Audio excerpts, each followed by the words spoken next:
முதல்ல மரியாதைக்குரிய பாரத பிரதமர் தமிழகம் வருவதை மகிழ்ச்சியோடு வரவேற்கிறோம். பாரத பிரதமர் பீகார் தேர்தல் முடிஞ்சு இன்னும் அங்க முதலமைச்சர் பதவி ஏற்பதற்கு முன்னாலேயே தமிழகத்திற்கு வர வேண்டும் என்றும் தமிழக விவசாயிகளின் மீது அக்கறை கொண்டு இங்கே வந்து அந்த நிகழ்ச்சியில் கலந்து கொள்வது மட்டுமல்லாமல் நாடு முழுவதும் உள்ள விவசாயிகளுக்கான ஊக்கத்தொகையை அறிவிக்கிறார். ஆனால் இதில் மிக மிக கண்டிக்கத்தக்கது என்ன என்றால், வந்தாரை வரவேற்பதுதான் தமிழ் கலாச்சாரம். பிரதமர் நம் தமிழகத்திற்கு வருகிறார், நம் கோவைக்கு வருகிறார்.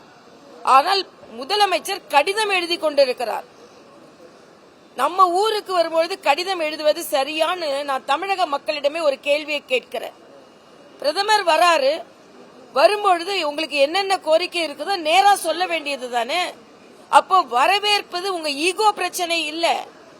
ஈகோ பிரச்சனை தமிழக மக்கள் மீது நீங்கள் திணிக்கிறீர்கள். தமிழக மக்களின் கோரிக்கையை பிரதமரிடம் வரவேற்பது மட்டுமல்லாமல் நேரடியாக சொல்லுகின்ற ஒரு வாய்ப்பு வரும் பொழுது அதை தமிழக முதலமைச்சர் நிராகரிக்கிறார். ஆக தமிழக மக்களின் நலனை அவர் நிராகரிக்கிறார் என்று நேரடியாக நான் குற்றம் சாட்டுகிறேன்.